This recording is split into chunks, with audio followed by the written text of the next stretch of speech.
மக்களே, உங்களுக்கு நல்லாட்சி வேணும், நம்பிக்கையான ஆட்சி வேணும். அதனால மக்களுக்காக மக்களோட மக்களா நிக்கிற நம்ம வெகுஜன மக்களை மையமாக வச்சு இருக்கிற நம்ம திமுக இருக்கிற வேட்பாளர்களுக்கு தயவு செஞ்சு ஓட்டு போடுங்க. நம்ம திமுக இருக்கிற வேட்பாளர்களுக்கு தயவு செஞ்சு ஓட்டு போடுங்க.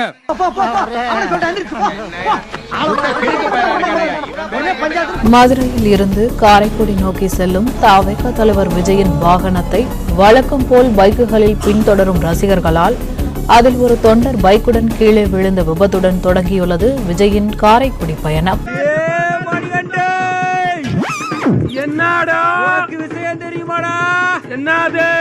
ஜனநாயகன் முழு படமும் இணையத்தில் வெளியானதால் படக்குழுவினர் அதிர்ச்சியில் இருக்கிறார்கள். முன்னதாக நேற்றைய தினம் 5 நிமிட காட்சிகள் வெளியானதாக தெரிவிக்கப்பட்ட நிலையில் தற்பொழுது 3 மணி நேர முழு படமும் இணையத்தில் வெளியாக இருப்பதாக தகவல் கிடைக்கப்பட்டிருக்கிறது. ஐயா, பெரிய கும்முடியா, தயவு செய்து கேட்காதீங்க, வாய புடுங்காதீங்க, மனுஷர படமா அது போட்ட சம்பவம் 6 மணிக்கு ஃபிளாஷ் நியூஸ். என்ன திருட்டு சீடியா? நாளைக்கு ரிலீஸ் ஆக போற படம், இதுக்கு எவ்வளவு இன்வெஸ்ட் பண்ணிருக்கோம்? எங்க ப்ரொடியூசர் கஷ்டப்பட்டு படம் சீடி போட்டுட்டாரா? விஜயின் கடைசி திரைப்படம் என கூறப்படும் ஜனநாயகனின் காட்சிகள் லீக் ஆனதால் அதிர்ச்சி ஏற்பட்டிருக்கிறது. ஜனநாயகன முடக்கு, படத்தை முடக்கினா கொஞ்சம் பையன் கொஞ்சம் டிஸ்டர்ப் ஆயிடுவான். அதனால படத்தை முடக்கி, இது யாரு முடக்கினாங்கன்றது உங்களுக்கே தெரியும்.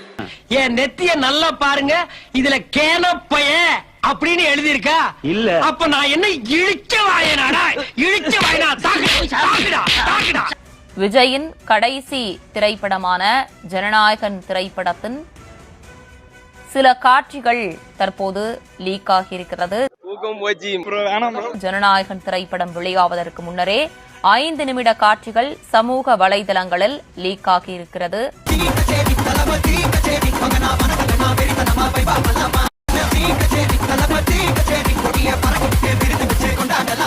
ஜனநாயகன் ஃபுல் ஃபிலிம் லீக் ஆயிருச்சு. தலைவர இன்னைக்கு பிரச்சாரம் போகணும். இல்ல எனக்கு ரெஸ்ட் வேணும். தி நெக்ஸ்ட் டே தலைவர இன்னைக்காச்சும் பிரச்சாரம் போகலாமா? என்னையா நீ வேற ஏதாச்சும் முக்கியமான விஷயம் இருந்தா சொல்லு. டேய், இத பெரம்பூர் அனுப்பிடு, இத திருச்சி அனுப்பிடு, மத்தது எங்கன்னு பார்த்து அனுப்பிடுங்கடா. இட்டுன்னு போய் இட்டுன்னு வர்ற வேலை கூட இல்லாம பண்ணிட்டாரே தலைவரு.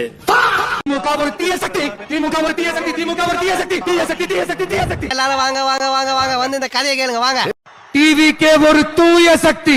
நானே பார்த்து என்னுடைய வேட்பாளர்களை செலக்ட் பண்ணிருக்கிறேன். என் கணவர் மயிலாப்பூர் தொகுதியில வேட்பாளரா நிக்கிறாரு. நான் அபார்ஷன் பண்ணிடுவான்னு அம்மா வீட்டுக்கு அடிச்சு துரத்தினாரு. அதோட கூப்பிடவே இல்லை. 6 வருஷமா என் கணவரை விட்டு பிரிஞ்சிருக்கேன். என் குழந்தையும் கூட்டிட்டு போய் ஏமாத்தி என்னை விட்டுட்டாரு. குடிகார சவகாசம் கொலநாசம்ன்றத கரெக்டா காமிச்சிட்டான். வரதட்சணை கொடுமை. நான் வேற விஷயங்களை இல்லீகலா சொல்ல முடியாதுன்னு பயப்படுறேன். ஏன்னா இன்னைக்கு நைட்டே என் வீட்டுக்கு ஆள் அனுப்பிச்சிருவோம் கொலை பண்றதுக்கு. குழப்பத்தை புழுத்த வேலையெல்லாம் இதுக்கு ஒரு 4 பேர்த்த மூத்திரத்தை வாங்கி மடக்கு குடிக்க வேண்டியதானே. ஸ்டாலின் சார் பதவி ஏற்று அந்த சமயம் வியாழக்கிழமை ஸ்டாலின் சார் பதவி ஏற்றாரு. ஓடி நான் வீட்டுக்கு ஆண்டவர் நகர் 3வது தெரு, அங்கே கீழே ஆட்டோ டிரைவர் கேட்டால் கூட சொல்லுவார். தொடப்ப கட்டையாலையும் செருப்பாலையும் அவருக்கு நான் பொண்ணு கொடுத்ததுக்கு அவர்கிட்ட சொடப்பாட்டிலையும் செருப்பாலையும் அடி வாங்கினேன். என் பொண்ணை அடிச்சு என்ன சொன்னார்? ஆனால் ஒரு நல்ல வார்த்தை சொன்னார். வாழ்க்கை வேணும்னா வாய முடியும் போ. அமைதியாக இருந்தது. வியாழக்கிழமை முடிஞ்சிச்சு. அன்றைக்கி ஃபுல் லாக்டவுன். அதுக்கப்புறம் ஞாயிற்றுக்கிழமை போனால் வீட்டை காலி பண்ணி போகிறாங்க. அட்ரஸே கொடுத்தாங்க, வீட்டை காலி பண்ணி போயிட்டாங்க. அட வெக்கம் கட்டுவீங்களா? இதுக்கு எதுக்குடா வெள்ளையங்கிலி மாலையன்னு நாங்கள் பம்மலுக்கு போனால் கூட மிரட்டுறாங்க. இப்போ இந்த மாதிரி தான் வீடு சார். எப்படியோ நாங்கள் அட்ரஸை கண்டுபிடிச்சி யார்கிட்டையோ கேட்டு உங்களை மாதிரி நல்லவங்க கிட்ட கெஞ்சி கேட்டு அட்ரஸ் கண்டுபிடிச்சி போனால் கூட கொலை பண்ணிட்டு மிரட்டுறாங்க. சார், உங்களால் முடிஞ்ச உதவி தாய் சேய் குடும்பம் ஒன்னா சார். என்ன பற்றி எனக்கு கவலை இல்லை. தாய் சேய் குடும்பம் ஒன்னா சார். என்ன பற்றி எனக்கு கவலை இல்லை. என்னமோ எனக்கு சரியா படல. வெட்டித்தனமா பேசுற, வெட்டிட்டு பேசுறியா? அவசரப்படாதியா, தேர இழுத்து தெருவில் விட்டு போறான். இங்க ஒரு கை வேற நடக்குது சொன்னா கேளு. தவறு இவரி மேல விழுந்தா அநியாயமா ஒரு உசுறு போயிருமியா? டிவிக்கே ஒரு தூய சக்தி.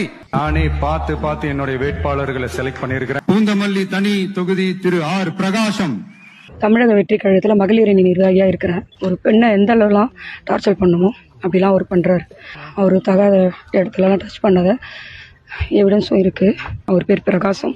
இப்ப வேட்பாளரை வேற அவர் அறிவிச்சிருக்காங்க. ஐயோ, நான் எங்க போய் சொல்லுவேன்? யார்கிட்ட போய் சொல்லுவேன்? ஏலே, என் மாமன் சொன்னது இங்க நிக்கிறவனுக்கு கேட்டுச்சாடா? இது எங்க அண்ணனுக்கு வர்ற கூட்டம். நாங்க தான் ஜெயிப்போம். 2026 ஆட்சி டிவிக்கே தான். டேய், இந்தியா ஏன்டா உருப்படலன்னா இப்பதான்டா புரியுது. தள்ளிடுறா. த்ரிஷா அனுபவித்து டேட்டிங் செய்து கலட்டி விட்ட நடிகர்கள் பட்டியல். த்ரிஷா கைகாரி துணையடியாக த்ரிஷா கதாநாயகியாக ஹரி இயக்கத்துல சியான் விக்ரம் கதாநாயகன் நடிக்க அந்த படத்துல மாமியாவே நடிச்சார். மாமி என்பதன் காரணமாகவே இயக்குனர் ஹரி த்ரிஷாவை போட்டாருன்னு நடிக்க வச்சார். நீ கிண்டல் பண்ற. இது கிண்டல் இல்ல மாப்ள, நக்கல். விடுமச்சா, உன் பொண்டாட்டியாவது நாய்க்கு பால் வச்சிருக்கேன் பர்கர் வச்சிருக்கேன்னு சொல்றா. சில பொண்ணுங்க நாயவே வச்சிருக்கேன்னு சொல்றாங்க. கிராமத்து பொண்ணுங்களுக்கு பேய் பிடிக்கும், சிட்டி பொண்ணுங்களுக்கு நாய் பிடிக்கும். இதெல்லாம் பெருசா எடுத்துக்க கூடாது மச்சான். விஜயும் சிம்புவும் கொடுத்த லிப்லாக் எல்லா இடத்திலும் பேசப்பட்டது. அப்போது த்ரிஷாவுடன் விஜய் லிவிங் டுகெதரில் இருந்தார். அந்த லிவிங் டுகெதர் இன்னைக்கு வரைக்கும் தொடர்ந்துகிட்டே இருக்கு. நான் நல்லா பண்றனோ இல்லையோ, ஆனா நீ நல்லா பண்ற. கடைசியில ராணா டகுதியுடைய உறவினர்கள் த்ரிஷா வீட்டுக்கு அவ்வளவுதான் ஒழுங்கு மரியாதையா ராணா டகுதியோட ரிலேஷன்ஷிப்பை பிரேக்கப் பண்ணிக்கன்னு சொல்லி மிரட்டியதன் காரணமாக இதெல்லாம் தேவையா பொம்பளை சோக்கு கேக்குதா பொம்பளை சோக்கு. த்ரிஷாவுக்கு சிரஞ்சீவி வீட்டுல இருந்து சாப்பாடு வரும் அப்படின்னா எவ்வளவு நெருக்கம்ங்கிறத பார்த்துக்கணும்.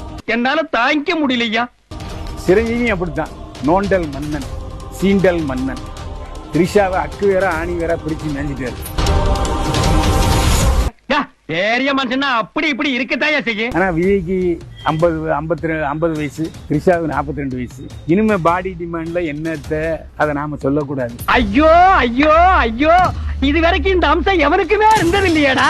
நீ அதுக்குன்னே பிறந்தவ மாதிரி இருக்கிறியே. பாட்டி முடிவு பண்ணிட்டா என் பேச்ச நானே கேட்க மாட்டேன். அப்புறம் மகேஷ் பாபு குடும்பத்திலிருந்து எருப்பு தெரிந்ததன் காரணமா நைஸா த்ரிஷா விளையிட்டாரு. இல்ல எப்படின்னா த்ரிஷாவுக்கு சேருவதும் புரிவதும் ஒரு வாடிக்கையாகிவிட்டது. அது பொழுதுபோக்கு ஆயிடுச்சு.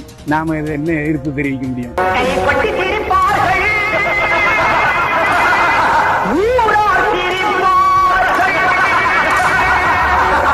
த்ரிஷாவை பதம் பார்க்காத நடிகர் யார் என்றால் அஜித் தான். அதுல எந்த சந்தேகம் இல்லை. அஜித்துடனும் த்ரிஷாவுடனும் எந்த கிசுகிசும் வந்ததே இல்லை. எனக்கு மாப்பிள்ளையா கிடைச்சதுக்கு நான் ரொம்ப கொடுத்து வச்சிருக்கேன். நீட் மூலியமா சிபிஎஸ்இ திணிச்ச பாஜக இப்போ சிபிஎஸ்இ மூலியமா ஹிந்தியை திணிக்கிறாங்க. அதனால பாசிச பாஜகவுக்கும் அவங்களோட முரட்டு அடிமைகளான அதிமுகவிற்கும் வரப்போற தேர்தல்ல தக்க பாடம் புகட்டணும். தேசிய கல்விக் கொள்கை கொண்டு வந்திருக்காங்க, மும்மொழி கொள்கை. அதுல பக்கம் 128 22.15 சமஸ்கிருதம் அதன் கலைப்பாங்குகள் மற்றும் பாடங்கள் ஊடே பரந்துபட்ட தனிச்சிறப்பான பங்களிப்புகள், இலக்கியங்கள், அதன் பண்பாட்டு தனிச்சிறப்பு, அறிவியல் இயல்பு காரணமாக சமஸ்கிருத பாடசாலைகள் மற்றும் பல்கலைக்கழகங்கள் என ஒற்றை நீரோட்ட வரையறைக்குள் இருப்பதை விட சிங்களா மாட்டிக்கிச்சு, அப்படி இருக்கக்கூடாது. சமஸ்கிருதம் மும்மொழி வாய்ப்பாட்டு மொழி தெரி உரிமைகளில் முதன்மையான ஒன்றாக பள்ளிகளிலும் உயர்கல்வியிலும் ஆற்றல் மிகு முன்னளிப்புகளுடன் முதன்மை நீரோட்டமாக இருக்கும். இந்திய திணிக்கல சார், சான்ஸ்கிரிட்ட திணிக்கிறாங்க. ஏசப்பா.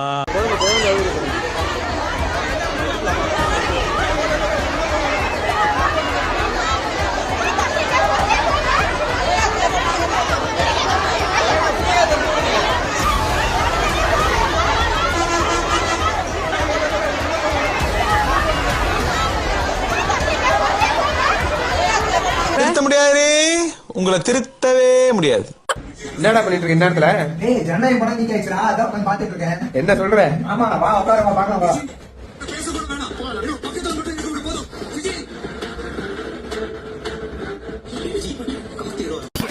Why can't people enjoy movies in theaters as it meant to be? உண்மையாவே 21ஆம் நூற்றாண்டுல இப்படி எல்லாம் வீடு இருக்குன்னு எனக்கு இப்பதான் தெரியுது. இந்த வீட்டுக்குள்ள அப்படியே போய் எடுத்துக்கலாமா, வீடு எடுத்துக்கலாமா? லைட் இல்லையா அந்த வீட்டுக்கு? இந்த வீட்டுக்கு லைட்டே இல்லையா? பஸ் எல்லாம் இங்கிட்டு வராதா? உங்களை நம்பி ஓட்டு போட்ட மக்களுக்கு இப்படி துரோகத்தை மட்டும் செஞ்சு வச்சிருக்கீங்களே, எப்படி உங்களுக்கு எல்லாம் சோறு நிம்மதியா இறங்குது? கோயம்புத்தூர் மாவட்டம் கிணத்துக்கடவு சட்டமன்ற தொகுதி. இப்போ நீங்க பாக்குறீங்களே, இதுதான் ஆரம்ப சுகாதார நிலையமா, இதுதான் ஆம்புலன்ஸ், இதுதான் பஸ் ஸ்டாண்டு. இதுவாது பரவாயில்ல, அந்த தொகுதியில வாழ்ற மலைவாழ் மக்களை பாக்குறதுக்காக போயிருந்தோம். அங்க இருக்கிற குழந்தைங்க எல்லாருமே 8ஆம் வகுப்புக்கு மேல படிக்கிறதே இல்ல. ரோடு வசதி இருந்தா தானே பஸ் வசதி இருக்கும். இப்படி ஒரு ரோட்ல 2 கிலோமீட்டர் 3 கிலோமீட்டர் பிள்ளைங்க நடந்தே பள்ளிக்கூடத்துக்கு போகணும்னு படிக்கிறதுக்கே அனுப்புறது இல்ல. இன்னொரு விஷயத்தை கேட்டா நீங்க ஷாக் ஆயிருவீங்க. இவங்கள பாதி பேருக்கு ஆதார் கார்டு ரேஷன் கார்டு இல்லங்க. என்னன்னு கேட்டா இந்த தொகுதியே அதிமுகவா தான் இருக்கு. கிட்டத்தட்ட 25 இருந்து 30 வருஷமா இங்க அதிமுக வச்சிருந்தவங்க தான் எம்எல்ஏவா இருந்திருக்காங்க. இவர் தான் அந்த எம்எல்ஏ எஸ் தாமோதரன். கிட்டத்தட்ட 10 வருஷமா அதிமுக ஆளுங்கட்சியா இருந்தப்போ அமைச்சரா வேற இருந்துட்டு இப்படி மக்களுக்கான அடிப்படை வசதி கூட செஞ்சு தராம இருந்திருக்காரு. அவர் செய்யல சரி, தமிழ்நாட்டோட சிஎம் ஏதாவது செஞ்சிருக்கணும்ல, என்ன செஞ்சாரு அப்படின்னு நீங்க கேக்குற மைண்ட் வாய்ஸ் எனக்கு புரியுது. ஓட்டு போட்டவங்களுக்கு மட்டும் இல்லாம போடாதவங்களுக்கும் நான் ஆட்சியை கொடுப்பேன்னு சொன்னார்ல சிஎம் சார். இந்த வீடியோ பாருங்க. 30 வருஷமா இப்படி ஒரு குடிசை வீட்டுல இருந்துட்டு திமுகவுக்கு ஓட்டு போடாத இந்த மக்களுக்கு திமுக செஞ்சது என்னன்னா பாத்ரூம் பெட்ரூம் வசதியோட ஒரு காங்கிரீட் வீடு கட்டி கொடுத்துட்டு இருக்காங்க. 45 வருஷமா நாங்க குடிசையில இதை குடியிருந்தோம். எங்களோட அண்ணனோட ஆட்சியில தான் இந்த வீடு, தண்ணி டேங்க், லைட் வசதி முதல் கொண்டு அண்ணனோட ஆட்சியில தான் கிடக்குதுங்க. தண்ணி வசதி இல்லாம இருந்த மக்களுக்கு 6000 லிட்டர் மேல்நிலை நீர்த்தேக்க தொட்டி அமைகிற மாதிரி செஞ்சிருக்காங்க. ஆதார் கார்டு ரேஷன் கார்டு இல்லாதவங்களுக்கு கூட உரிமை தொகை கிடைக்கிற மாதிரி செஞ்சிருக்காங்க. அந்த ஆதார் கார்டு ரேஷன் கார்டையும் வாங்கி கொடுத்துருக்காங்க. ஆனா ஒவ்வொருத்தருக்கு ஒரு ஆதார் குறிப்பு ரேஷன் கார்டு இல்லாதவருக்கும் கூட அது கிடைச்சது. எனக்கு ஆதார் கார்டோ இதோ ஒன்றுமே இல்லைங்க, எதுவுமே இல்லைங்க. ஆதார் கார்டு 2018 உனக்கு ஆதார் கார்டு வந்துருச்சுங்கிறாங்க. ஆனா எனக்கு வரலீங்க ஆதார் கார்டு. அது இல்லாமயே மாச காசு வந்துட்டு இருக்குதுங்க. காலங்காலமா இப்படி ஒரு இடத்துல வாழ்ந்த மக்களை இப்போ இந்த மாதிரி வீட்டுல வாழ வைக்க போறாங்க தெரியுமா? இது எல்லாத்துக்கும் மேல அரசு சார்பில் இந்த மக்களுக்கு ஒரு கல்யாண மண்டபம் கட்டி கொடுத்துட்டு இருக்காங்க. இது வரைக்கும் ரேஷன் கடையே இல்லாம இருந்தவங்களுக்கு புதுசா ரேஷன் கடை கட்டி கொடுத்திருக்காங்க. புதுசா வகுப்பறை கட்டணம் கட்டி கொடுத்திருக்காங்க. கலைஞர் பீரியட்ல கட்டின ஆரம்ப சுகாதார நிலையம் இந்த பகுதியில 30 வருஷமா அப்படியே தான் இருக்கு. இந்த ஆட்சியில தான் இங்க இருக்கிற ஆரம்ப சுகாதார நிலையத்துக்கு புதுசா ஒரு லேப் கட்டி கொடுத்திருக்காங்க. ஒரு ஆம்புலன்ஸும் வாங்கி கொடுத்திருக்காங்க. இந்த தொகுதியில பல வருஷமா இப்படியே இருந்த அரசு மேல்நிலை பள்ளிக்கு இப்போதான் 6 வகுப்பறை கட்டணம் கட்டி கொடுத்திருக்காங்க. ரோடு வசதி ஏற்படுத்தி கொடுத்திருக்காங்க. 30 வருஷமா இந்த தொகுதி மக்களால் தேர்ந்தெடுக்கப்பட்ட எம்எல்ஏ தாமோதரன் இந்த 5 வருஷத்துல ஒரு தடவை கூட இவங்களோட குறைகளை சட்டமன்றத்துல பேசுனதே இல்ல. கடந்த 30 வருஷமா விட்டதை இந்த தேர்தலில் இந்த தொகுதி அந்த திமுக பிடிச்சிருன்னு சொல்றதை விட ஆல்ரெடி பிடிச்சிருச்சு. எதுக்கு எடுத்தாலும் திமுக வலிக்கணும், திமுக வலிக்கணும், திமுக சொன்ன பூராமே காணாமடா கண்டாளைங்களா. நானும் பார்த்துட்டு தான் இருக்கேன். அப்ப வந்து பார்க்கறேன் எவனே சொல்றானோ அவங்க ஆளை காணாம். எங்க இருக்காங்க தெரிய மாட்டேங்குது. நான் ரொம்ப விலாவரியா பேசுறது வெறி சிக்கலாகி போவோம். அது வேண்டாம். நான் ரொம்ப டீப்பா உள்ள போக விரும்பல. நானும் பார்த்துட்டு தான் இருக்கு.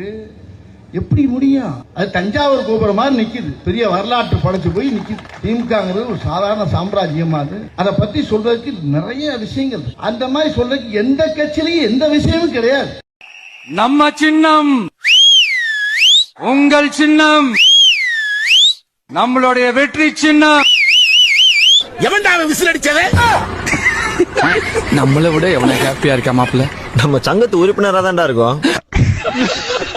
அவனுக்கு ஒரு போஸ்டிங் கொடுத்துருவோம் மாப்பிள்ள. இந்த வீடியோ உங்களுக்கு பிடிச்சிருந்தா கண்டிப்பா லைக் பண்ண மறக்காதீங்க. அப்படியே உங்க நண்பர்களுக்கும் ஷேர் பண்ணுங்க. நீங்க பண்ற ஒவ்வொரு லைக்கும் தான் இந்த வீடியோவை மற்ற நண்பர்களுக்கும் கொண்டு போய் சேர்க்கும். மறக்காம சப்ஸ்கிரைப் பண்ணுங்க. உங்க கருத்துக்களையும் கமெண்ட் பாக்ஸ்ல பதிவு பண்ணுங்க.